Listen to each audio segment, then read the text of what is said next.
Join founder of I Am a Watchman Ministries, Scott Townsend, with co-host Dylan Burrows, bringing you a fascinating discussion regarding the importance of Bible prophecy and Christian living today as it relates to our responsibility as believers to be watchmen.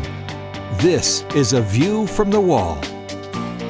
Welcome to today's episode of A View from the Wall, and thank you for joining us. I'm Dylan Burrows, and Scott Townsend is out today, but instead I'm here with co-host Joe Kerr.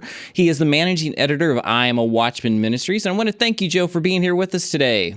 Happy to be here. Well, in this episode, we're joined by Shelley Neese. Shelley Neese is the president of the Jerusalem Connection International, a nonprofit organization based out of Washington, D.C. Shelley has also lived and studied in Israel from 2000 to 2004. Further, Shelley is the author of the book, The Copper Scroll Project, which we'll talk more about in this episode. Shelley, welcome to the program A View from the Wall. Thanks for having me, Dylan. Well, Shelley, some of our listeners may be familiar with the name or the idea of the Copper Scrolls, but many are unfamiliar with what they actually are and why they're so important for us to understand today. So as we begin, take a little time to tell us the story behind the Copper Scrolls Project.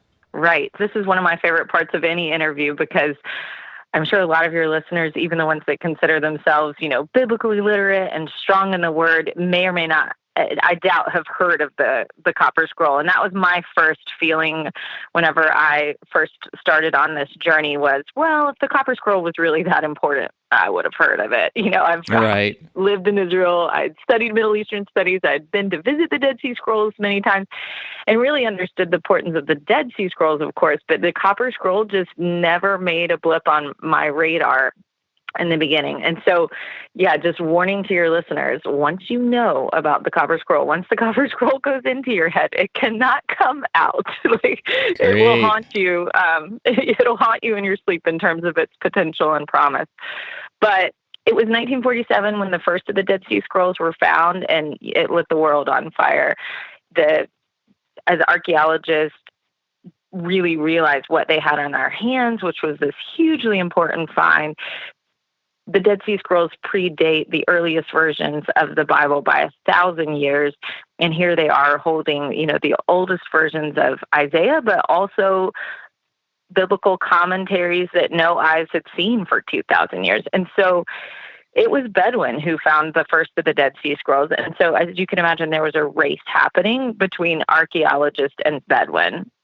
Bedouin would flood the black market with the Dead Sea Scrolls that they had found, but even despite the fact that you would have to buy them up off the black market, you lost the provenance. You lost knowing which cave this came out of, what other scrolls were hidden in that cave, which is a really important piece of information for archaeologists. So it was not in Israel's interest or academia's interest for it to continue that way. But really, Bedouin were much more successful in finding Dead Sea Scrolls than archaeologists. They were the kings of the desert, and they knew where to look. But in this one case, with this one particular case, it was archaeologists that came onto a Dead Sea Scroll cave. They referred to the Dead Sea Scroll caves by numbers. So this cave was called Cave 3. It was the third Dead Sea Scroll cave found. It was the spring of 1952, and it was an archaeological team led by a Frenchman. And, 1952, the state of Israel is new, right? It's barely out of the womb. So all of this, that's a separate conversation of the beauty that is, that this gift that the Jews had given to the world, the Bible, is now suddenly being presented to them as a birthday present right after the modern state of Israel is born. So amazing in its own right. So Cave 3, it was sort of a disappointing cave because the roof of the cave had collapsed in antiquity. Mm-hmm. And so they could see that it had once held a vast library of Dead Sea Scrolls, but by the time they were able to get to it, the cave roof had collapsed, shattering the jars that had protected and housed the Dead Sea Scrolls. So really, there were scroll fragments just littered throughout the floor of the cave, in rats' nest in the cave, kind of in small dark corners, but pretty damaged otherwise. And so for about 10 days, they excavated that cave, which they could tell was once robust, but was fairly disappointing otherwise. And it was only on the last day, in the last few hours, which I love, and this is just, God has ironic elements to all of his ordained stories. So it was on the last day, the last few hours, they're wrapping up the excavation, and they see a lot of these caves. When we say caves in the Judean desert, they're more like cave complexes, multi-roomed caves sometimes. And so in this case, there was an extra chamber to the cave that they didn't notice before because there was a collapsed wall in front of it. And so they thought it worth their time chipping through that limestone, which, maybe it was put there by man, maybe it had fallen there in antiquity, we don't know. But what they saw was a man-made shelf behind it. And resting on that man-made shelf were 2 copper rolls. And nothing had been found like that. I can't imagine, being the archaeologist who was able to lay hands on that. But it looked as if it was deliberately hidden, almost like this, secret document in a castle secret chamber hidden behind a false wall. I mean, you can't write a better script than that. And there it was. And it took them several years to figure out how to open it because it crumbled at the slightest touch. It did what copper does, and it oxidized, and it turned green, the color of Statue of Liberty, and was really, really fragile. And so it would take them a few years to figure out what it was actually saying and what the scroll actually contained. Shelley, the copper scroll is really, from my understanding, a treasure map. But it's not a treasure map like we think of, when you see on TV, you got the story, there's the unrolled thing, and there's the big X that says treasure here. That's not really what we've got here, is it?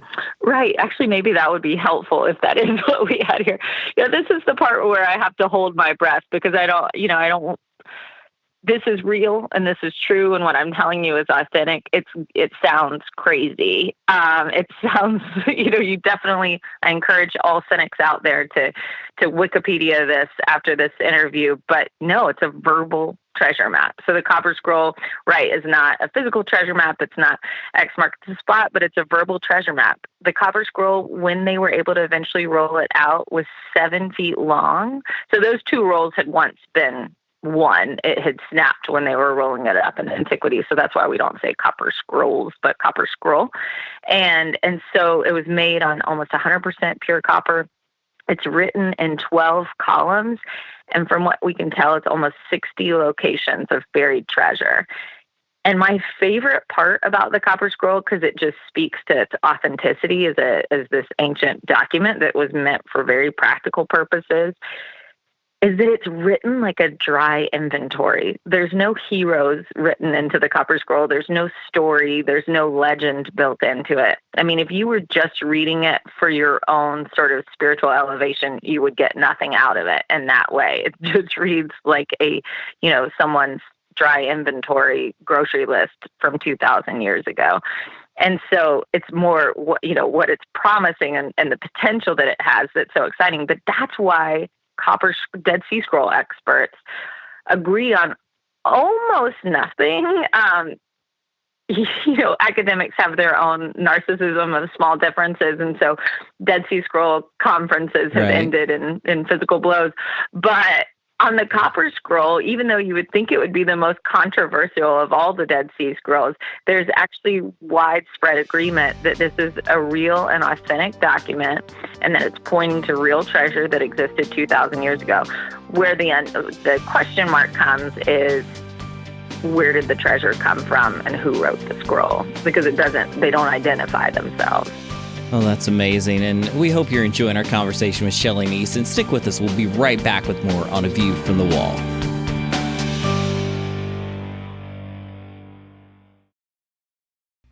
From I Am a Watchman Ministries, here's today's I Am a Watchman Minute. Did you know we are living in a time when Bible prophecies are being fulfilled? In fact, more prophecies have been fulfilled in the last 70 years than in the 700 years leading up to that point in history. God is on the move. I understand why some may have reservations about studying prophecy. Much about the future is troubling. And yes, the ominous events in the book of Revelation are coming, but wonderful things are also coming. Bible prophecy references the glorious appearing, reward for believers, the wedding feast of the Lamb, and the millennial reign of Christ. And before any of those events, Jesus will come in the rapture to rescue his people. Are you ready for the Lord's return? We hope you'll take advantage of free I Am a Watchman resources to learn more. Be bold, be faithful, be a watchman. IamAWatchman.com.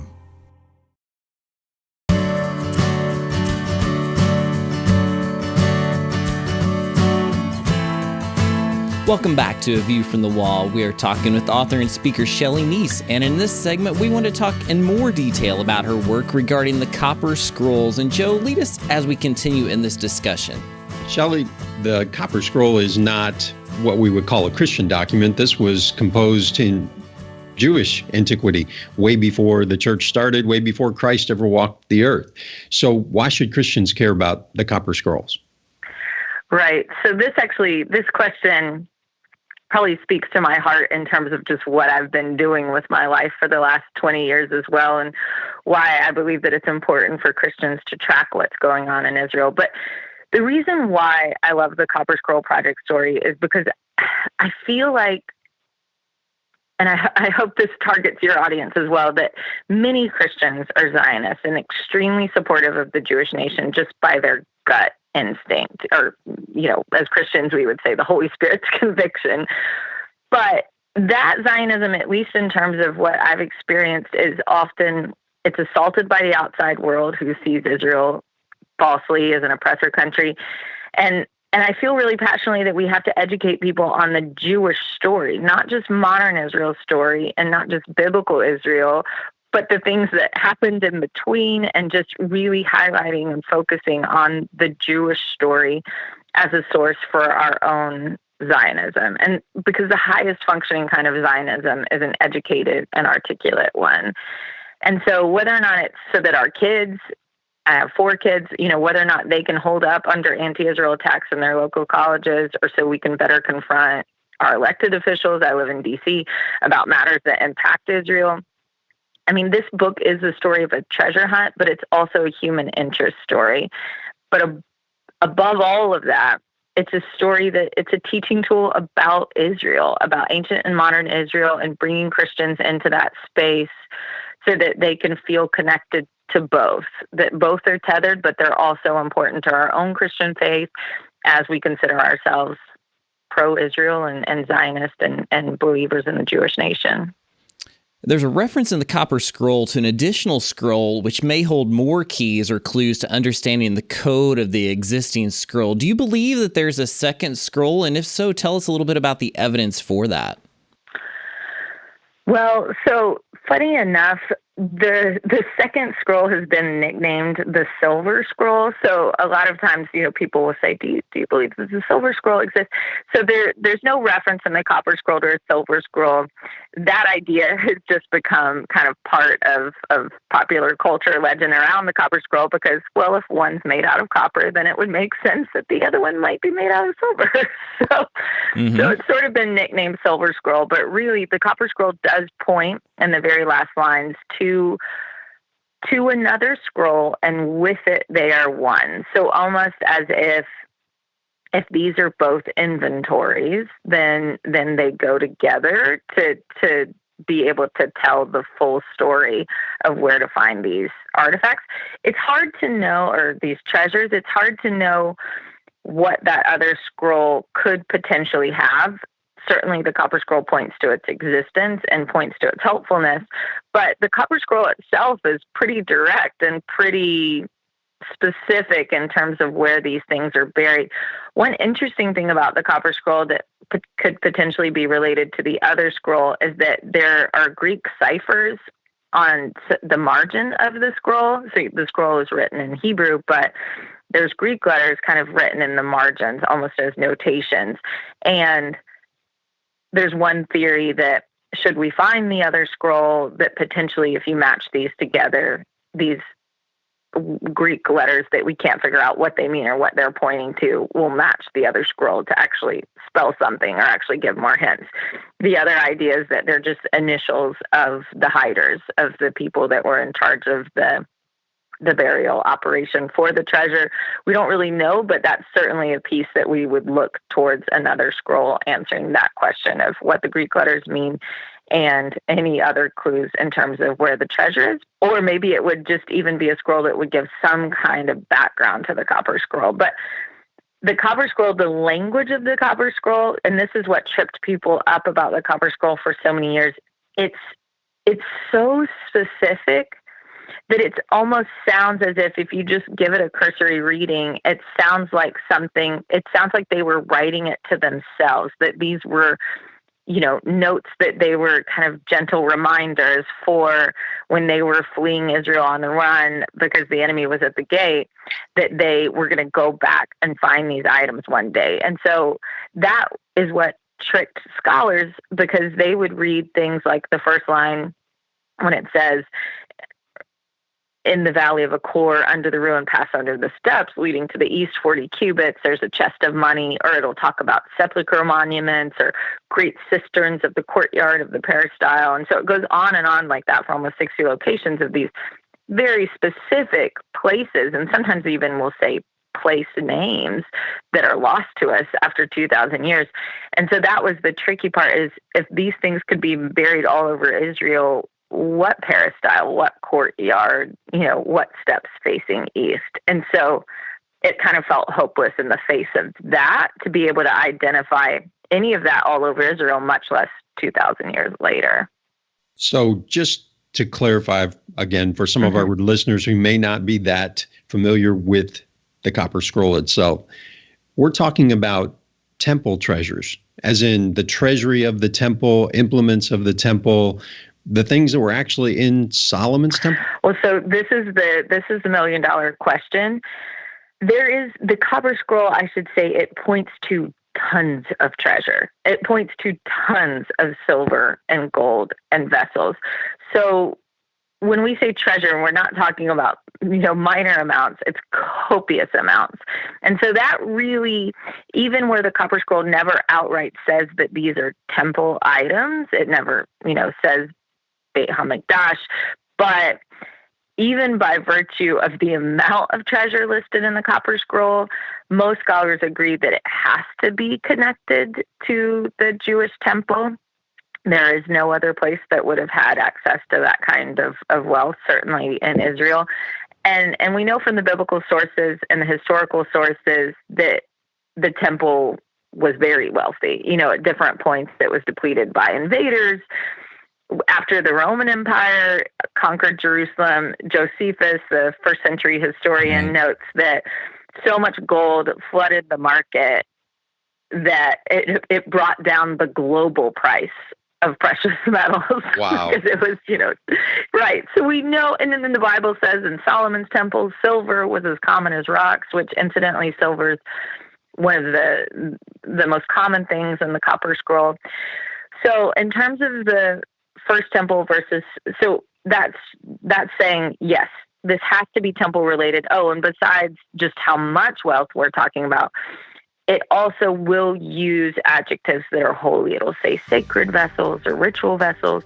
At one point, it talks about priestly vestments, which that's a real tip-off.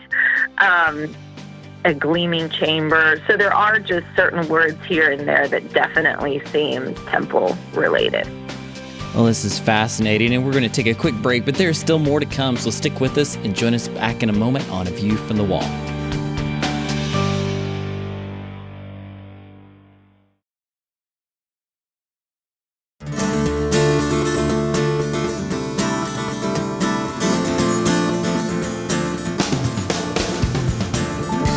Welcome back to A View from the Wall. We're talking with author and speaker Shelley Neese about the Copper Scrolls, and in this final segment, we want to discuss some of the connections between Shelley's work in Israel and what it means for our lives as Christians today.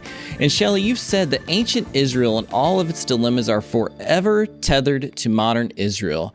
Now, when I think of that, I wonder, do Jews need to accept their history to accept Jesus as the Messiah? What are your thoughts on this?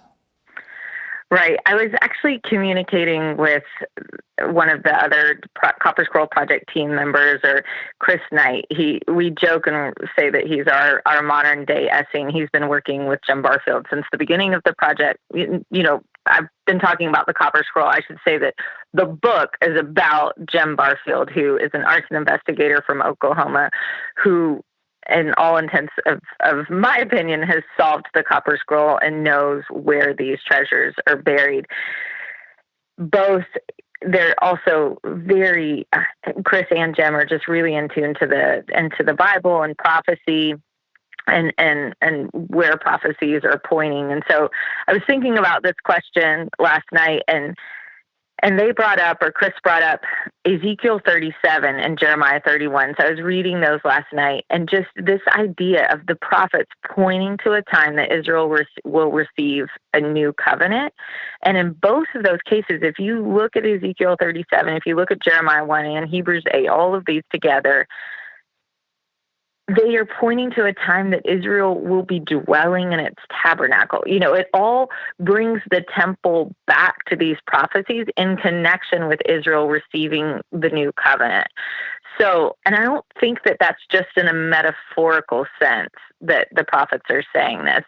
And also they're lamenting that Israel has broke the covenant with God, the Egypt covenant or the Mount Sinai covenant. But God is lamenting, saying that they broke the covenant, though I was a husband to them. And so just this idea that in the ancient Middle Eastern tradition, a dowry to the bride was given by the father of the bride to the groom, right, as a symbol of the marriage covenant. And so when I think about it, I just have this picture of seeing Israel reunited with its temple vessels and its, the holiest parts of its history, and being under this new covenant with its treasures unearthed. I mean, it just would be such an earth-shattering event that when I see it, I see it as not just shaking the faith of unbelieving Jews, but also Gentiles. I mean, something this big and something this momentous is bringing.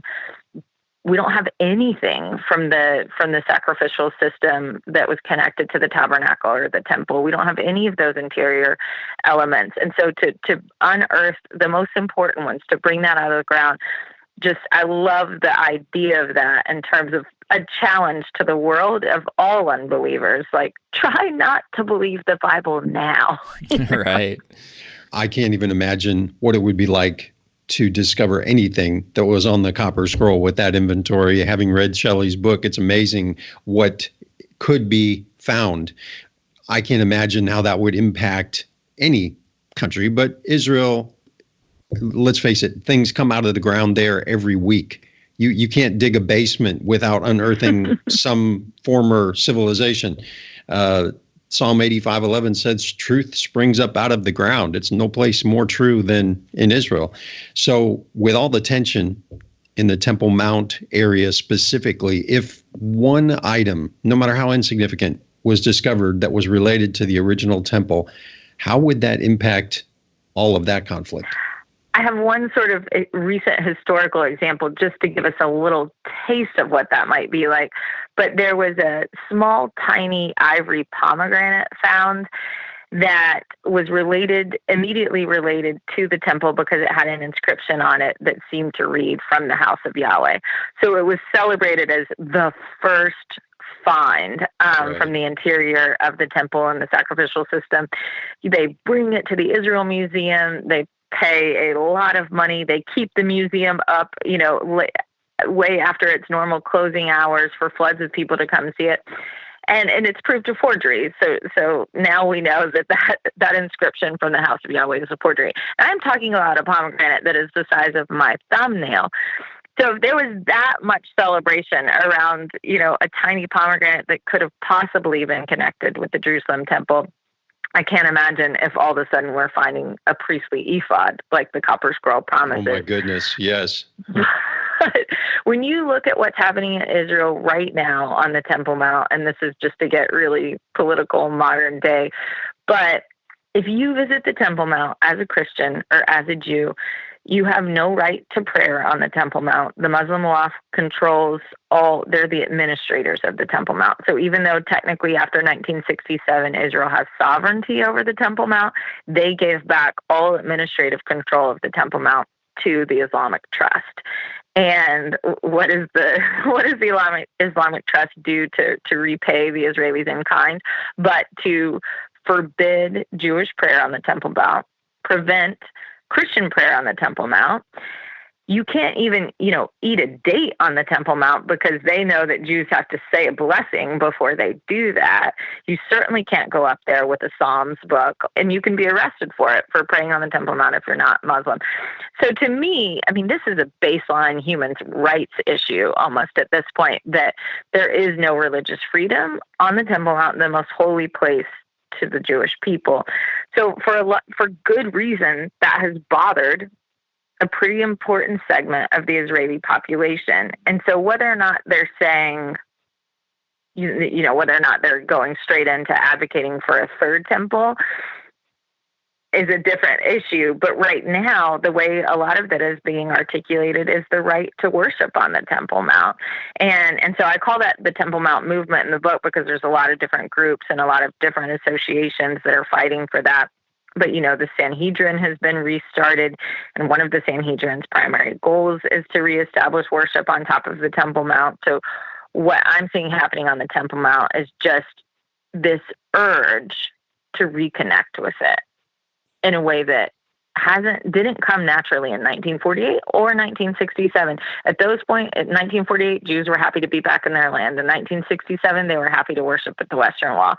So it's only, we see that psychologists talk about this in terms of, that a lot of times people that have been persecuted for long periods of time almost have this mentality of that they don't deserve, that, we'll just be thankful for this. We don't deserve the other. And so I feel like that's almost evident here in Jewish history of it's taken them this long to think, no, wait, this isn't right. We should be able to pray at our holiest place. We should be able to visit it.